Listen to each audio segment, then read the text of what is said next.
Hi everyone, Rebecca here, and I'm super excited to share with you these silicone mats for the top of my washer and dryer. They were gifted to me in exchange for my review. You can see that it comes true to the box. Top of my dryer that it's kind of getting beat up a little bit. I feel like these mats would really help alleviate that issue. You can see that it fits very well.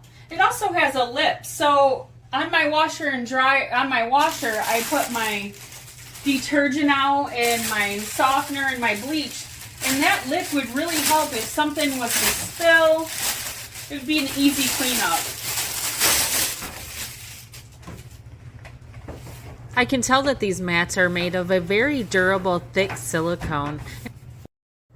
I really like the fact that this has a lip around the edge from dust and scratches. You can see that it is non-slip, and where you put it, it's going to stay.